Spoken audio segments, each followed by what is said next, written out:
Good afternoon, gamers. Welcome to my Minecraft Creative World Tour. I'm gonna be showing you which is my Japanese style village.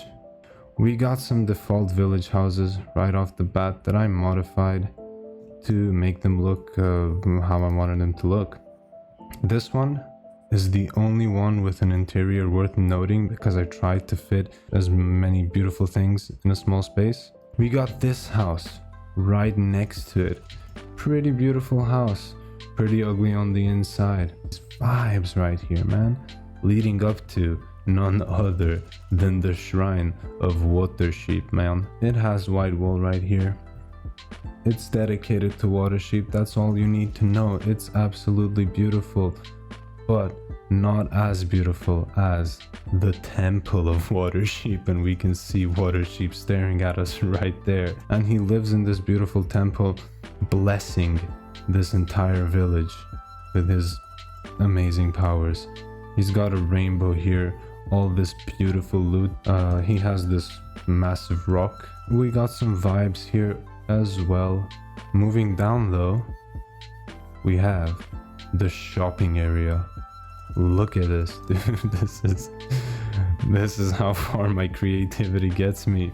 And my most proud shop has to be the fruit guy. The fruit guy has a little bit of water, but all of this, which I'm really happy with, these are corals, of course, and they look so good as fruit, man. Take notes, boys, take notes. We can move on now. Here we got some vibes to the side, but we get to Ryoichi's sushi restaurant.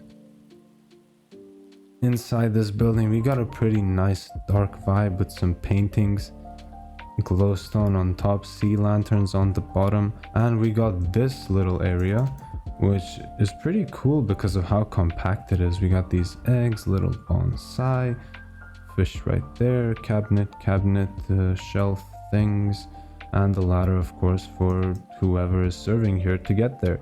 We move down and we get to the ultimate vibing area, boys. This carpet is actually symmetrical, thank you very much. Nice chairs, nice tables. We gotta have the bonsais. Moving on, we got the dojo, little parkour course. Let's move on to the next one. I failed already, but yeah, we can do that too. Boom, training dummies right here. You can smack them all. You can shoot this. It's a vibe. We got this statue and this waterfall and this waterfall. This place is packed with flowers. The entire village is packed with flowers. We have this little nether base thing because over here is the portal area. Let's enter here. This is where you stack up your things, get ready for the nether. This guy doesn't want to speak to me, but we move on to the real business. This is probably my favorite part of this build. Now the shader makes it kinda dark, but I will show this build without the shaders as well. Beautiful things in this build. We gotta have this thing. We got a lot of these blocked off passages.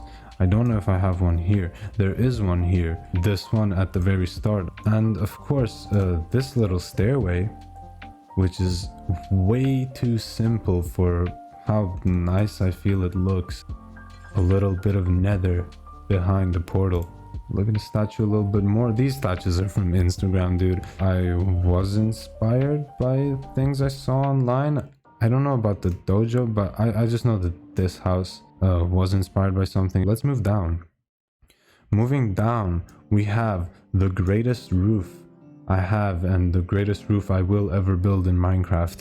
Took way too much of my time and way too many of my nerves because I die for symmetry in this game. And yeah, this was just a pain. I don't even want to talk about it, but we can go inside.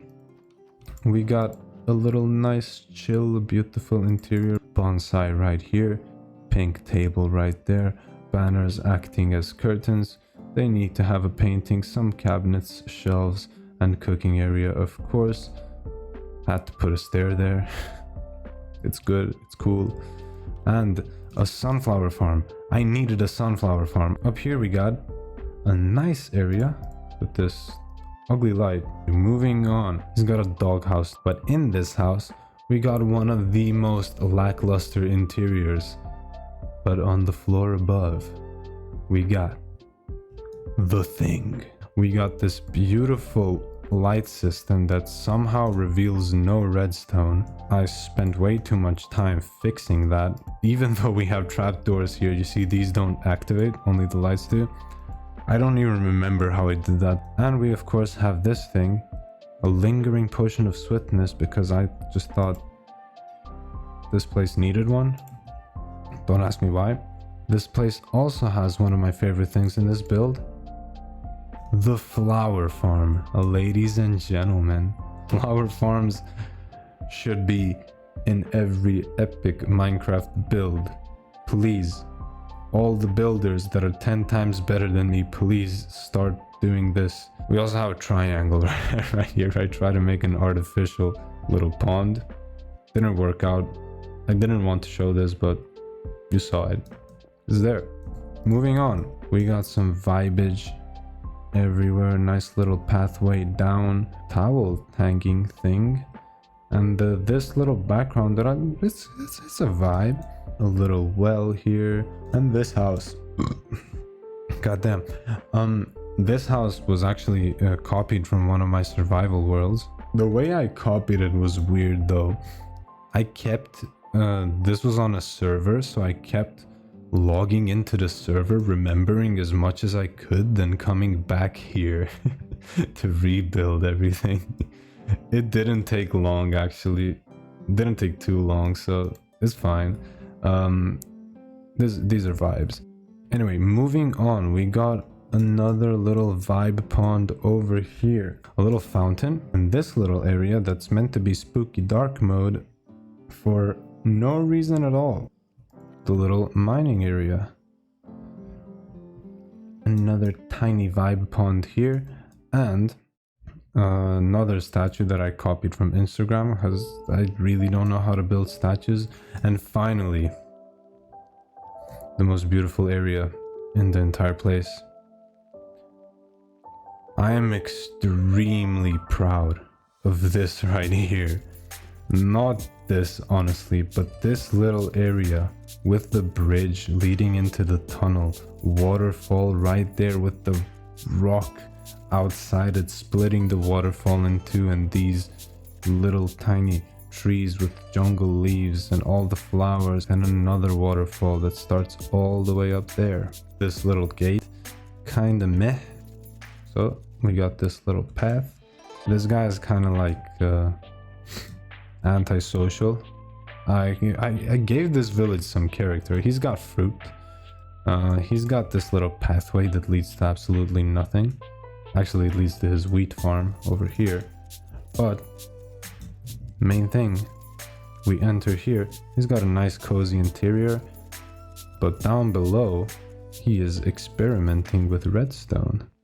Now this village, how I thought of it, nobody here has access to redstone. Nothing here has redstone in it except for a couple of these lights, but that's too simple. But the royal family, which is situated right over there, you know they have redstone, dude. Beautiful chimney, little wheel thing. This doesn't touch the water, by the way. It's kind of tilting, but there you go. Bridge area. This is what it looks like from the side and from the top. We can look after I time set noon. There we go. We can look over here as we walk along this bridge. Let's just do that. Gotta show this. I actually used red glazed terracotta to act as like cherries, you know? Anyway, moving on. We got this gate. I'm gonna go to this area from the other side. So be right back. So now we're coming up to the same exact area, just from the other side. And we got some iron golem protectors. This is what Google Translate says is safe in Japan. Why? Rather clear. Okay. So yeah, this should mean safe. If it's anything bad, it's not my fault, it's Google Translate. All these places right here are basically like the main servants of the emperor. This is the smithing dude, this is the library dude, and this is the farmer dude. This guy is living large. I'm about to show you. So inside of this place, purple carpet, we got some furniture, upper area up here. The main part of this build, smithing area. I'm really happy with this, man. This is the smithing area. I'm absolutely in love with this house. We got this thing that opens these one by one because I'm a redstone genius. You already know. Safe.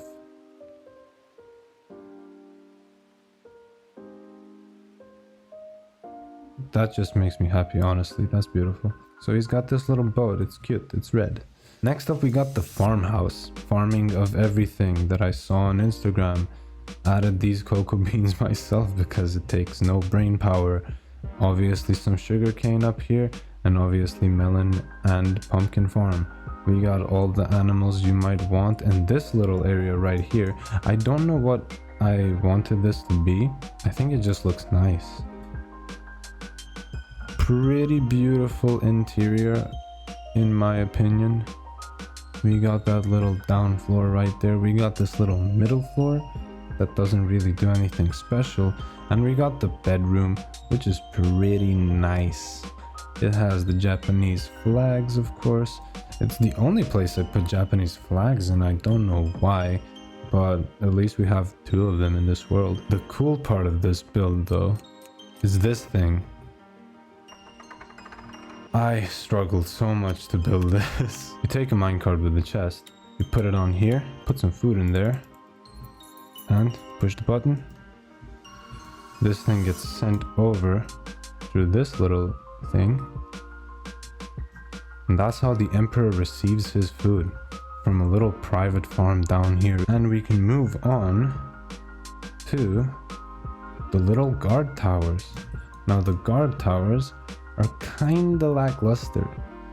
These I didn't put too much effort into these, honestly, because you're just meant to see them from afar, but they are functional. Slime blocks up here, ladders everywhere, and you come up here. Now I did have an actual guard here, but he ran away and I captured him. He's right here. Safety panda. Why? Anyway, back here we're gonna climb the staircase of destiny. Kinda ugly. It leads to the librarian. So let's just move in here.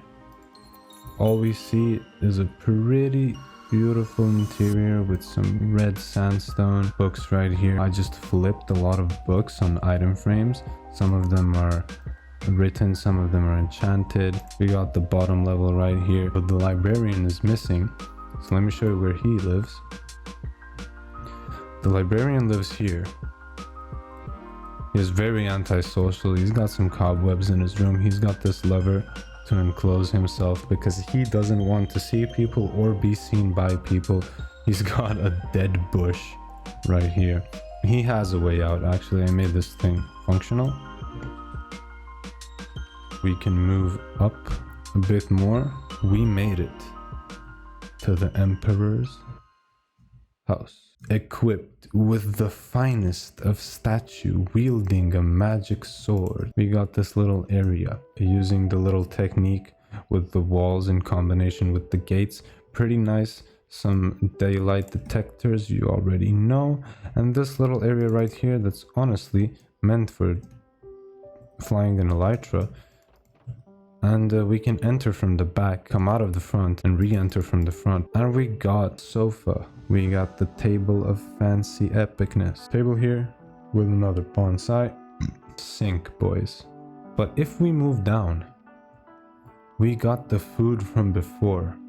Massive storage area, beautiful paintings, the only enchantment table that has been placed in this world. We got books on books, lectern, elytra, of course.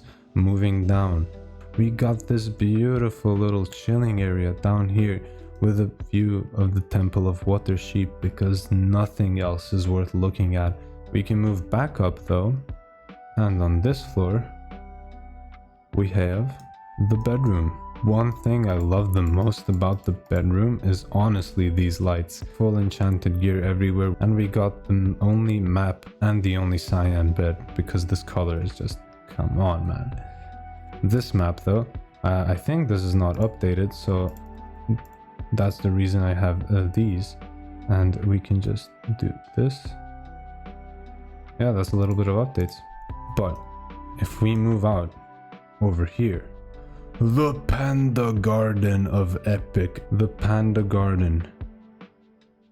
Ladies and gents, is the most flowery, rocky, watery, cherry-y, bamboo-y place in this entire world. This guy is kind of sad, but fear not, they have water.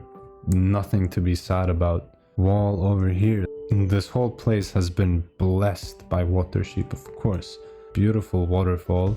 Another area, a little bridge. Let me show you from the side. That leads to the blimp, boys. Barrier blocks right here for the ladder. Blimp that has a lectern as a steering wheel because I'm not creative. If we move down, we have storage area and beds. I think I stole this from Corrales actually. I'm not so sure about that. Here we have the only safety panda that didn't run away from me. Now moving back into the king's area, we got this one bookshelf right here that's a little sus. Because you have a button next to it. That button pulls this thing. Of course there's a way back because I need to make everything functional. But we're going down this time, and we move down to the little chill area.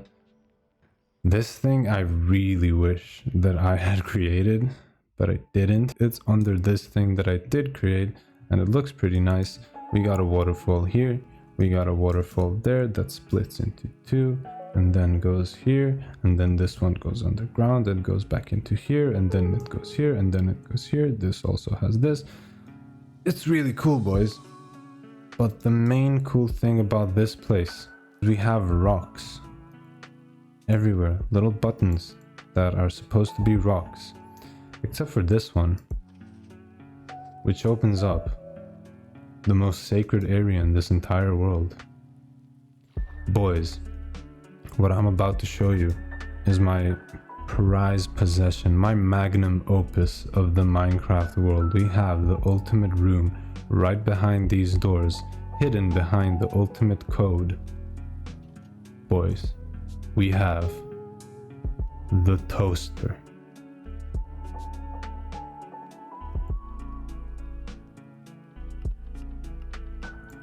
We have a toaster, boys. You got a plate to serve your bread.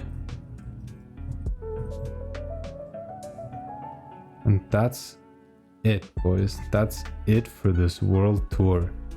I hope everyone enjoyed. Let me eat a piece of bread right there.